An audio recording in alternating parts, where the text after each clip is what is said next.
আজ আমি জানতাম তোর কিছু হবে না, তোর কিছু হবে না, আমি জানি তুমি ফাইটার, তোর কেউ কিচ্ছু ক্ষতি করতে হবে না, আমি জানতাম, তুই জানতাম। হ্যাঁ, সরে যাও তুমি, সরে যাও না, তোর কাছ থেকে সরে যাও। মানে না তোমার কালো ছায়া আর চোর উপর পড়তে দেওয়া যাবে না, তুমি যাও। আপনি কি বলছেন কিঙ্কর স্যার? এগুলো আমি স্যারের ক্ষতি চাইবো? বরং আপনি বিশ্বাস করে নিয়েছিলেন যে স্যার আর বেঁচে নেই। ওসব কথা রাখো, তুমি তো গিয়েছিলে আর্যকে মেরে ফেলতে। আমি কি চেয়েছিলাম, কি করেছিলাম, সেই সব আমি স্যারের সঙ্গে বুঝে নেব। আপনি আমাকে আসতে দেবো না, কোনো শত্রু যেটা করতে পারিনি তুমি সেটাই করতে চেয়েছিলে। তুমি সরে যাও। না, কোনো শত্রু ওরা করতে চাইনি। আর চোখে মেরে ফেলবে অপর্ণা?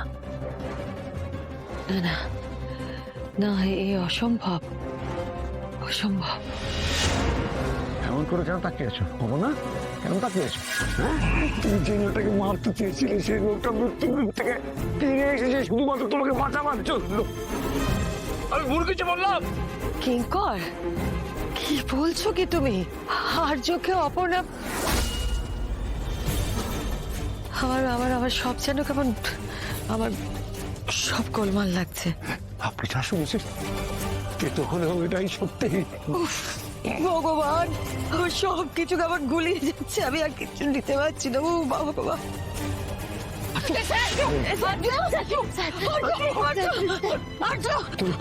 আচ্ছা চোখ খুলে কিচ্ছু হবে না,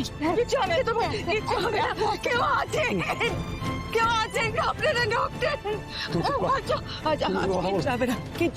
কথা বলবে না। কিঙ্কর স্যার, আমাকে যা বলার আপনি পরে বলবেন না হয়, কিন্তু এখন স্যারের ট্রিটমেন্ট দরকার, প্লিজ। ডক্টর, নার্স কেউ আছেন? ডক্টর। ও মাই গড, এটা কি করে সম্ভব হলো? এ তো জাস্ট মিরাকেল। উনি এত জোর পেলেন কোথা থেকে? সব বলবো ডক্টর, সব বলবো, আগে ওকে বাঁচান। এই হোয়াট বয়, নার্স, চলুন ফাস্ট আসুন, ওনাকে ধরতে হবে। আসুন পেশেন্টকে বসান।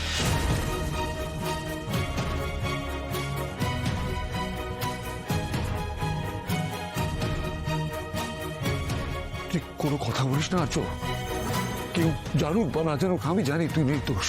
আমি কিছু বলতে চাই। তোকে কিছু বলতে হবে না, আমি তো বলছি তো তোকে কেউ কিছু করতে পারবে না। রোহিণী হোক বা অপর্ণা হোক, কারো সেই ক্ষমতা হয়নি। কিঙ্কর স্যার, প্লিজ, এরকম অবস্থায় স্যারকে আপনি কথা বলাবেন না। আমাকে যা শাস্তি দেওয়ার আপনি পরে দেবেন, স্যার সুস্থ হয়ে গেলে দেবেন। উনি সুস্থ হলে তারপরে সব বিচার বিবেচনা করা যাবে। অপর্ণা কিছু করেনি।